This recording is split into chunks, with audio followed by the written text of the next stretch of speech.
একজন হাফেজ হবে, কারি হবে, আলেম হবে, ইমাম হবে, শিক্ষক হবে ঠিকই, পাশাপাশি সে হবে একজন বড় ব্যবসায়ী, সে হবে একজন এমবিবিএস ডাক্তার, সে হবে একজন ইঞ্জিনিয়ার, সে হবে একজন ব্যারিস্টার, সে হবে একজন ডিএসপি, একজন এসপি, একজন সচিব, একজন আমলা, একজন রাষ্ট্রপতি, প্রধানমন্ত্রী।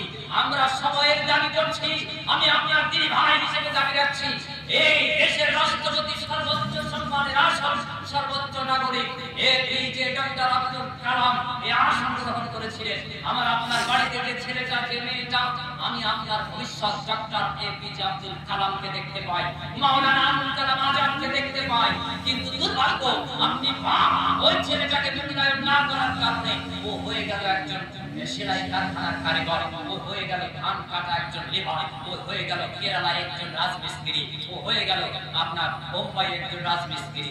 আপনার অদূরদর্শিতার অভাবের কারণে আপনার আমার এপিজে আব্দুল কালাম পৃথিবীর এই দেশের সর্বোচ্চ আসনে বসার সুযোগ থেকে বঞ্চিত হয়ে গেল।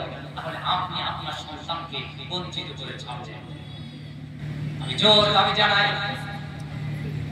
মসজিদ ভিত্তিক সমাজ কায়েম করে মাদ্রাসা শিক্ষা ব্যবস্থার উন্নয়ন ঘটিয়ে পাশাপাশি সমান্তরালে জেনারেল শিক্ষাকে আবার ঢেলে সাজানোর মাধ্যমে আমরা আমাদের এই সমাজকে আবার জাগিয়ে তুলতে পারি। আমরা কি পারি না?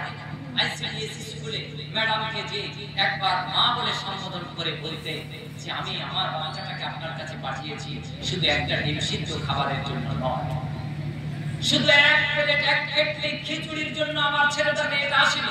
আমি রাত 12টায় বক্তব্য দিয়ে ঘাম ঝরিয়ে তারপর আমার ছেলে মেয়েটাকে পরিচালনা করতে চাই।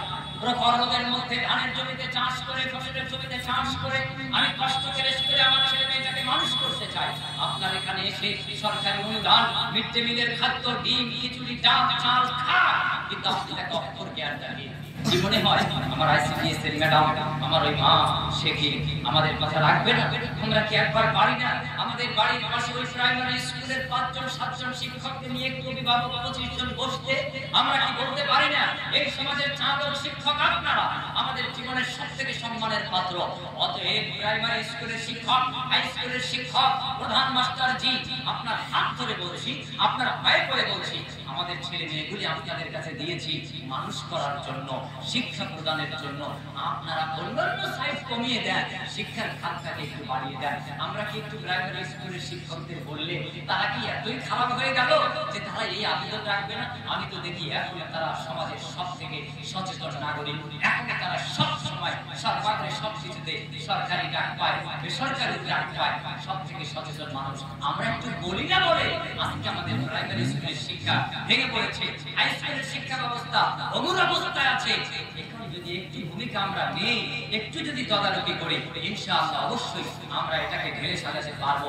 আমি আপনাদের কাছে আহ্বান জানাচ্ছি, এইভাবে মাদ্রাসা, স্কুল, কলেজ, বিশ্ববিদ্যালয় সমস্ত জায়গায় নৈতিকতার পরিচয় দিয়ে, দায়িত্বশীলতার পরিচয় দিয়ে আমরা আমাদের প্রকৃত মুক্তির সোপান, মুক্তির যানবাহন এই মাদ্রাসা, স্কুল, শিক্ষা কেন্দ্রগুলিকে আমরা সহযোগিতার হাত বাড়িয়ে একে উন্নত করার মাধ্যমে ব্যক্তি, পরিবার এবং সামাজিক জীবনে আমরা মুক্তি লাভ করি, সফলতার পথ ধরে সিরাতাল মুস্তাকিমে আসীন হই।